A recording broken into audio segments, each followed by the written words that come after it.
Και τώρα καταλαβαίνετε ότι είναι πολύ σημαντικό να ακούσουμε τον κύριο Κωνσταντίνου, ο οποίος είναι και το κεντρικό πρόσωπο της σημερινής μας εκδήλωσης, της εκδήλωσης των δισεκατομμυρίων της ελληνικής ναυτιλίας, που είναι η Ένωση Τραπεζικών και Χρηματοοικονομικών Συνδικών της Ελληνικής. Και αναμφισβήτητα κάθεται δίπλα μας εδώ για να μας πει την ομιλία του, να μας διαβάσει πρώτος ό,τι θέλει. Βεβαίως έχουν πει οι προλαλήσαντες αρκετά τα θέματα που έχω υπόψη μου να αναφέρω, αλλά για να μην χάσω τη σειρά, παρακαλώ να έχετε την υπομονή να τα ακούσετε ξανά. Κύριε Υπουργέ, εδώ είμαι. Ναι, άκουσα κύριε Πρόεδρε της Κυπριακής Δημοκρατίας, κυρίες και κύριοι, είναι μεγάλη τιμή μου που μου γίνεται για την Ένωση, από την Ένωση Τραπεζικών και Χρηματοοικονομικών Στελέχων της Ελληνικής Ναυτιλίας για την ταμεινή προσφορά μας στην ανάπτυξη της ελληνικής ναυτιλίας τα τελευταία 60 χρόνια. Προηγούμενοι ομιλητές ανέφεραν για την προσωπική μου διαδρομή και έτσι θα επικεντρωθώ στο θέμα για το οποίο μου γίνεται η μεγάλη τιμή και η αφήγηση μου μοιάζει με παραμύθι. Στο Σύλλογο του Λονδίνου δραστηριοποιούνται τότε και τώρα πολλοί Έλληνες εφοπλιστές, μεταξύ των οποίων και τα αδέλφια Δημήτρης και Αντώνης Χαντρής. Και τα δύο αδέλφια άρχισαν δραστηριότητα στην Ελλάδα τα προηγούμενα του 1963 χρόνια. Ο μεν Δημήτρης Χανδρής με κουραζερόπλαια και ναυπηγεία, ο δε Αντώνης Χανδρής με υπεροκεάνια που έκαναν τη γραμμή Ελλάδος-Αυστραλίας με τα γνωστά πλοία Πατρίς και Λινής. Οι δύο αυτοί εφοπλιστές δεν ήταν ευχαριστημένοι με τη λογιστική παρακολούθηση και πληροφόρηση των Ελλάδων στρατήτων και πίεζαν τον Χόμπαρτ Μουρ, διευθυντή της Μουστήρες Λονδίνου, να ανοίξει γραφεία στην Ελλάδα. Τότε υπήρχε σαν μονοπόλιο των σωματοπατών λογιστών και ο Φωτίος Ματαμιάνος, δικηγόρος του Χανδρή, ως λύση συνέστησε αστική εταιρεία με σκοπό την παροχή συμβουλών και λογιστικών υπηρεσιών. Έτσι ο Μουρ ίδρυσε την Μουρ Στήρες ΟΜΕ το έτος 1963 με την ελπίδα να βρει ένα charter accountant που σπούδασε στο Λονδίνο για να αναλάβει τη διαχείριση και ο οποίος να μιλούσε την ελληνική γλώσσα. Τότε δεν υπήρχαν και πολλοί charter accountants. Στην Ελλάδα κανείς και στην Κύπρο περί τους 10. Κατά ευτυχή συγκυρία το Μάιο του 1963 τελείωσα τις σπουδές μου και έγινα charter accountant με σκοπό να γυρίσω στην πατρίδα μου την Κύπρο. Μου άρεσε η ιδέα να κάνω μια σύντομη παράκαψη υπέσου Ελλάδος. Η σύντομη παράκαψη έγινε 60 χρόνια, καθότι μεσακίνευσε η παραγωγική δουλειά μου στην ναυτιλία. Θυμάμαι τις τελευταίες νουθεσίες που λάβαμε από καθηγητή μας την τελευταία ημέρα του διαλέξεως σε μια κατάμειστη αίθουσα στο City του Λονδίνου. Μας είπε, εμείς σας διδάξαμε την ύλη για να περάσετε τις τελικές εξετάσεις. Πολλοί από εσάς θα γίνετε chartered accountants και θα εξασίσετε το επάγγελμα είτε εδώ είτε στις πατρίδες σας. Να έχετε κατά νου ότι η δουλειά που θα κάνετε είναι πιο υπεύθυνη και από αυτή των ιατρών. Διότι ένας ιατρός από την αμέλειά του μπορεί να στείλει στον άλλο κόσμο 4-5 πελάτες του. Εσείς από την αμέλειά σας μπορεί να καταστρέψετε επιχειρήσεις με εκατοντάδες εργαζομένους με τραγικό αποτέλεσμα.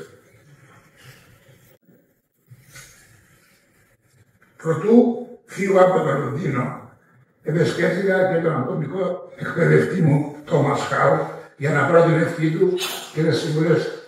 Θα ερχόμουν στην Ελλάδα 25 ετών για να αναλάβω κάτι καινούριο. Ο μακαριστός Τόμας Χάου μου είπε, και θυμάμαι τα λόγια, έχεις τις γνώσεις και την εκπαίδευση να ανταποκριθείς σε όλες τις δυσκολίες που θα συναντήσεις. Χρειάζεσαι μόνο σκληρή δουλειά. Όπως το φανερό και η αντιμούση του Λονδίνου και για εμένα ήταν ένα ταξίδι στο άγνωστο. Βεβαίως η εκπαίδευση μου στο Λονδίνο έδινε κάποια αποκατοχήρωση για τα προσόντα μου, αλλά τούτο δεν ήταν αρκετό για την επιτυχία στην Ελλάδα. Τότε δεν ήταν γνωστό στην Μουστίνες ότι διάλεξε το καλύτερο σε αριστεία απόφοιτο το Chartered Accountants του έτους του 1963 σε ό,τι αφορά το μάθημα της ελεκτικής και έφτασε σε όλα τα μαθήματα από 1665 τελειοφύτους. Τούτο έγινε γνωστό όταν ήμουν στο γραφείο της Μουστίνας στο Μοντε Κάρλο για να πάρω το βάπτισμα στην ναυτιλία. Δημοσιεύθηκε η επιτυχία μου σε εφημερίες της Κύπρου και πήρα πολύ θάρρος. Σύντομα βρεθήκα στην Πειραιά σε κενά γραφεία Κολοκοτρώνη 82. Στο ίδιο γραφείο είχαν τα μικρά τους τότε γραφεία τους οι αδελφοί Μαρτινογιάννη και οι αδελφοί Μεθενίτη. Στο τελευταίο αυτό γραφείο ήταν και η Αθηνά Μαρτίνου με τα Γιώργης Αθανάσιου, ο οποίος ήταν ακόμη μαθητής και δουλέψαμε δίπλα-δίπλα για ένα θέμα επιστροφής παρακαλυφθέντος φόρου από την Ινδία για το πρώτο του πλοίο Θανάση. Ινδιάνου Πρέμεκ.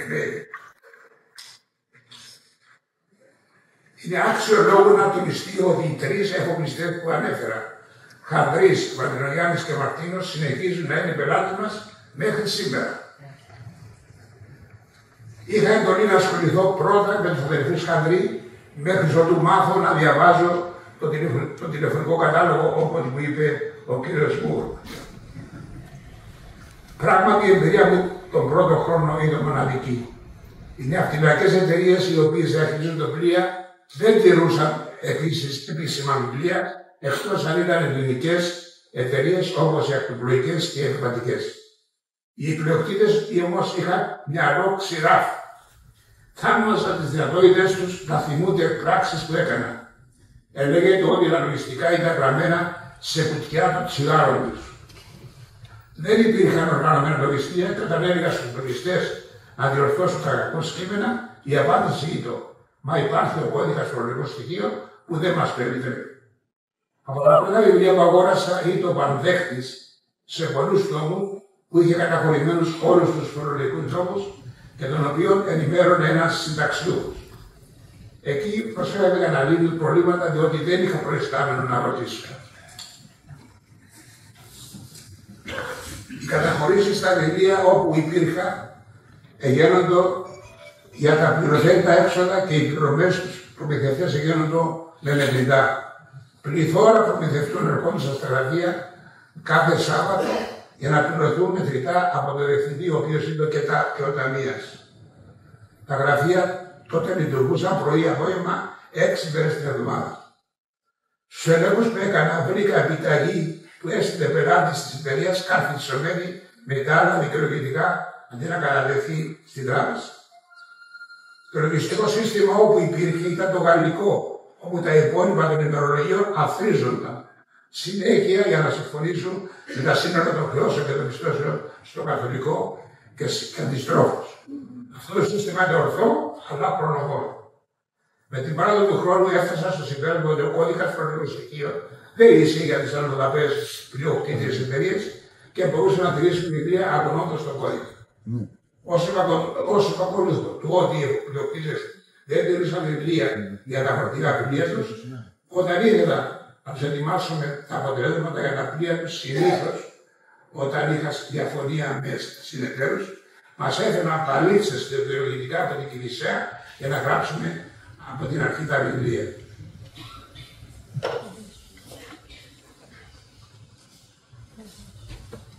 Σε αυτή την περίπτωση χρησιμοποιούσα τα έντυπα που είχα φέρει μαζί μου από το Μοντε Κάρλο.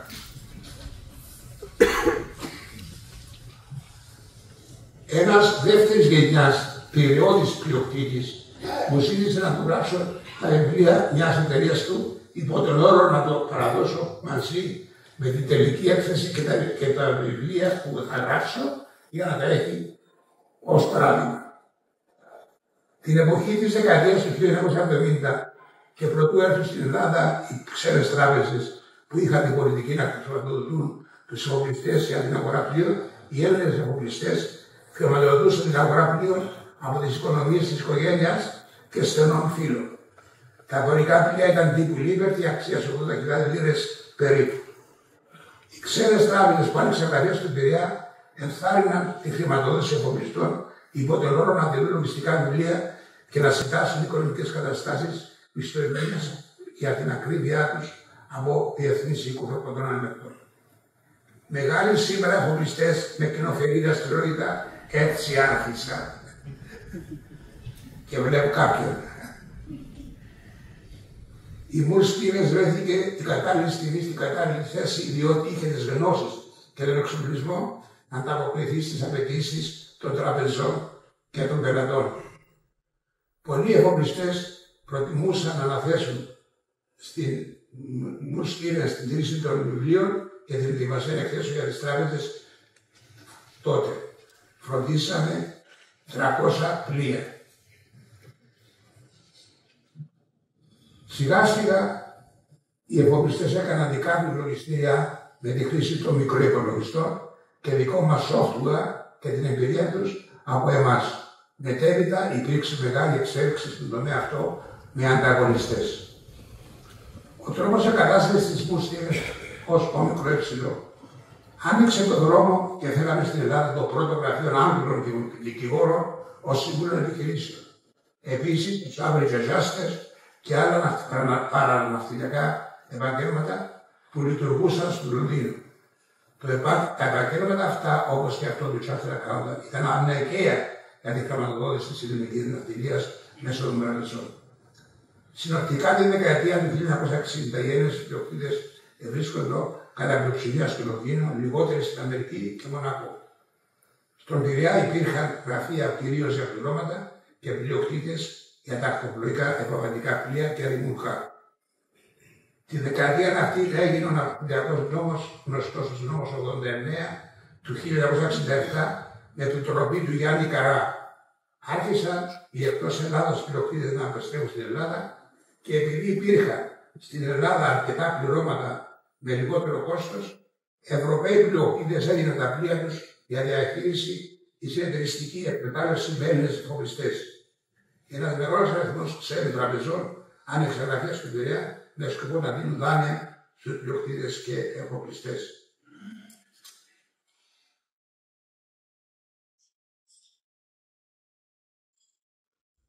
Για να λειτουργήσει ομαλά αυτό το περιγραφές σύστημα, χρειάζονταν ετοιμασία οικονομικών καταστάσεων, άνευ των οποίων οι τράπεζες δεν έδιναν δάνεια και οι Ευρωπαίοι που έδιναν τα βιβλία τους ήθελαν πληροφόρηση για τη διαχείρισή τους.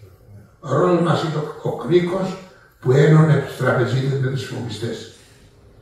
Είναι τότε που η εταιρεία μου ως πρωτοπόρος στο συγκεκριμένο θέμα και με 140 άτομα προσωπικό βρέθηκε στην κατάλληλη στιγμή, στην κατάλληλη θέση. Τώρα θα αναφέρω μερικά παραδείγματα από τα πολλά όπου φανήκαμε χρήσιμοι και τα οποία δεν είναι ευρέως γνωστά. Απόπειρα φορολογίας εισοδημάτων πλοίων με ελληνική σημαία από Μεγάλη Βρετανία. Όταν βρέθηκε πετρέλαιο στην Βόρεια Θάλασσα, πλοία μετέφεραν το πετρέλαιο στις βρετανικές ακτές. Μεταξύ των πλοίων ήταν και πλοία με ελληνική σημαία ανήκοντας στους αδελφούς Μαυρολέοντες. Οι βρετανικές αρχές με την αιτιολογία ότι στην Ελλάδα δεν υπήρχε φόρος εισοδήματος για τα σημερινά πλοία, σύμφωνα με την σύμβαση περί αποφυγής διπλής φορολογίας μεταξύ Ελλάδος και Ηνωμένου Βασιλείου, έπρεπε να φορολογηθούν στο Ηνωμένο Βασίλειο. Ο Χόβαρντ μου, που χειριζόταν το θέμα, μου έγραψε ρωτώντας αν στην Ελλάδα υπήρχε φόρος εισοδήματος για τη συγκεκριμένη κατηγορία πλοίων. Γνώριζαν τότε ότι στην Ελλάδα δεν υπήρχε μόνο ένας τρόπος για τη φορολογία του εισοδήματος, αλλά διαφορετικοί κλάδοι συμφωνούσαν με το κράτος διαφορετικούς και εχμαλωτούς τρόπους φορολογίας. Παραδείγματος χάρη, οι εργολάβοι πλήρωναν φόρο ποσοστό επί αξίας των πολυθέτων διαμερισμάτων. Έστειλε έκθεση στο Χόβαρντ μου, εκθέτοντας την Ελλάδα η κατάσταση, καταλήγοντας με τη δήλωση ότι εφόσον οι εφοπλιστές δεν ετοίμαζαν ισολογισμούς να προκύπτουν κέρδη εξ μεταμέσως πλοίων, συνεφωνήθη με το κράτος να πληρώνουν φόρο του εκμαρτού εισοδήματος και αυτό είναι το tonnage tax. Άρα υπάρχει φόρος εισοδήματος. Η έκθεση εστάλει στο Υπουργείο Οικονομικών του Ηνωμένου Βασιλείου, το οποίο απέστειλε 2 αξιωματούχους του στην Ελλάδα να επιβιώσουν τα λεγόμενά. Αυτοί έφτασαν στην Βρετανική Πρεσβεία στο τμήμα εμπορίου, όπου εργαζόταν ο Νίκος Παπαγγελής, πατέρας του δικηγόρου Μίλτου Παπαγγελή. Ο Νίκος είναι φίλος από το στρατό με τον Στάθη Κουρδομιχάλη, γενικό γραμματέα τότε της Ένωσης Ελλήνων Κομμουνιστών. Ο Παπαγγελής τηλεφώνησε στον Κουρδομιχάλη λέγοντας του ότι 2 Εγγλέζοι το ρωτούν για θέματα φορολογίας της ελληνικής ναυτιλίας. Ο Κουρδομιχάλης ήταν ο κατάλληλος άνθρωπος στην κατάλληλη θέση και οι Άγγλοι μετά τη συνάντηση στην Ένωση Ελλήνων Κομμουνιστών επέστρεψαν στην πατρίδα τους, επιβεβαιώνοντας ότι στην Ελλάδα υπάρχει φόρος εισοδήματος για τα πλοία. Ο Χόμπαρντ έγινε πολύ ευχαριστημένος. Έτσι ωφελήθηκαν όλοι οι εφοπλιστές που εμπορεύονται με τον Ηνωμένο Βασίλειο. Μελέτη για ΑΕΟΚ. Το 1989 η Ευρωπαϊκή Επιτροπή προκήρυξε διαγωνισμό για την εκπόνηση μελέτης για τους ναυτιλιακούς και ναυπηγικούς κλάδους της Ευρωπαϊκής Ένωσης, τότε ΕΟΚ. Σκοπός της μελέτης ήταν ο εντοπισμός προβλημάτων και ευκαιριών για τους κλάδους αυτούς, ώστε να διαμορφωθούν πολιτικές σε ευρωπαϊκό επίπεδο. Το διαγωνισμό αυτό κέρδισε η ομάδα της Βουλής Λονδίνου και Ελλάδος, επικολούμενη από τον καθηγητή της ΑΣΟΕ, Ιωάννη Ζωάννου, ο οποίος ήταν επίσης και σύμβουλος της Ένωσης Ελλήνων Κομμουνιστών.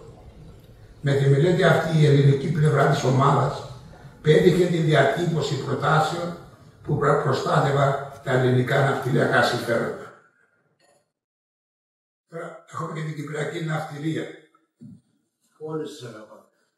Όταν δημιουργήθηκε η Κυπριακή Δημοκρατία, δημιουργήθηκε και ο πρώτος ναυτιλιακός νόμος για να εγγραφούν πλοία με κυπριακή σημαία.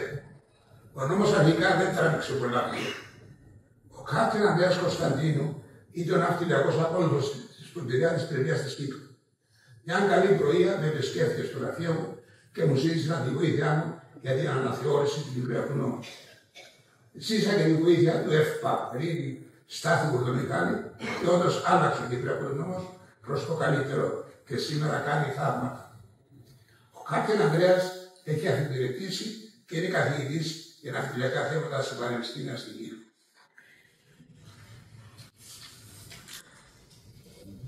Πρωτού κλείσω, να μου επιτραπεί να αναφορά μου και στη συνεισφορά μου στην δημιουργία του ενιαίου ανεξάρτητου σώματος ορκωτών ελεκτρολογιστών Ελλάδος το 1992. Τότε πήγα στην Ελλάδα το Σώμα Ορκωτολογιστών, το μόνο αναγνωρισμένο σώμα ελεκτρών στην Ελλάδα και το οποίο απασχολεί με ελληνικές εταιρείες, και το ΣΕΡΕ, στο οποίο μέλη ήσαν ελεύθεροι επαγγελματίες, λογιστές, οικονομολόγοι, φοροτεχνικοί κλπ. Συνολικά 500 άτομα.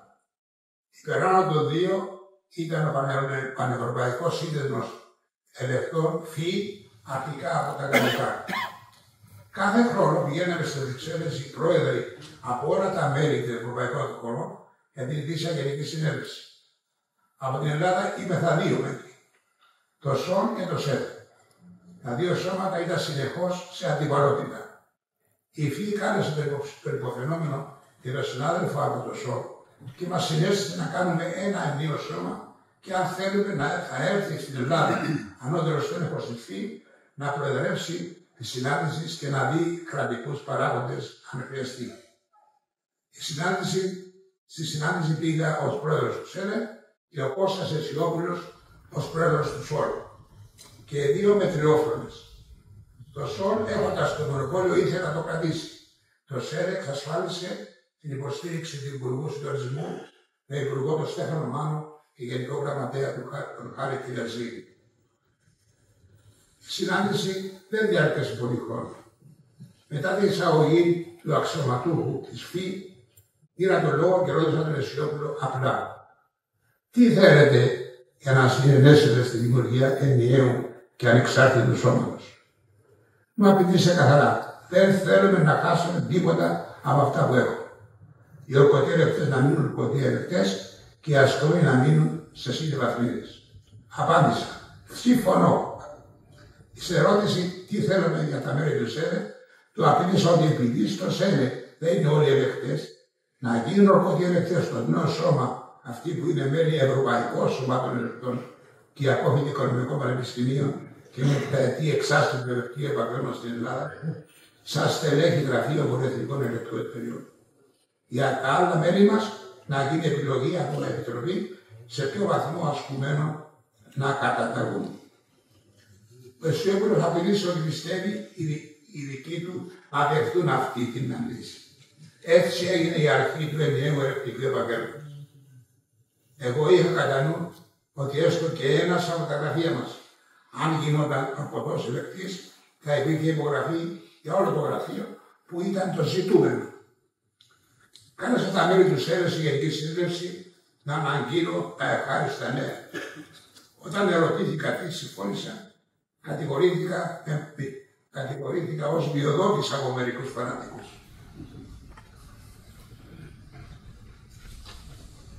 Τα μέλη του ΣΟΡ ήταν η πλειοψηφία και ευτυχώς εξελέγει ο προοδευτικός Χάρης Αλαμάνος ως πρώτος πρόεδρος του νέου ενιαίου σώματος. Η προεδρία του κ. Αλαμάνου, το νέο σώμα ορκωτών ελεκτών ακολούθησε τον ορθό δρόμο συμπεριλαμβανομένης και συστηματικής εκπαίδευσης ασκουμένων.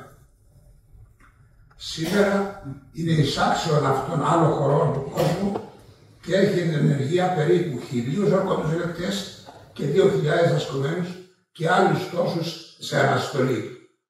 Η αναστολή απασχολούνται σε επιχειρήσεις ως οικονομικά στελέχη, όπως ο προλαλής σας κύριος Διαμαντής Διαμαντάρας. Η αποστολή μου στον τομέα αυτό τελείωσε σύντομα μετά το 1992. Φυλάττω αναμνήσεις από τη συμμετοχή μου ως Προέδρου του ΣΕΡΕ σε ευρωπαϊκά συνέδρια και σε διεθνή συνέδρια της ΙΦΑ στο Μεξικό, την Ουάσιγκτον και το Τόκιο. Στην τελευταία η ελληνική σημαία τιμάτισε από τη δική μου παρουσία. Σεβαστό Διοικητικό Συμβούλιο, σας ευχαριστώ για την τιμή που μου κάνετε. Σας βεβαιώ ότι η ελληνική ναυτιλία είναι η αγάπη μου και δεν την απαρνήθηκα παρόλο που είχα θεραστικές προτάσεις από άλλους τομείς. Απολάμβανα τη θερμή ανταπόκριση από τους εφοπλιστές, οι οποίοι αισθάνονται ότι φρόντισαν τα συμφέροντά τους και χαιρόμουν για την πρόοδό τους. Επίσης χαίρομαι όταν βλέπω τα παιδιά τους να διαδέχονται τους γονείς τους και με μεγαλύτερη επιτυχία.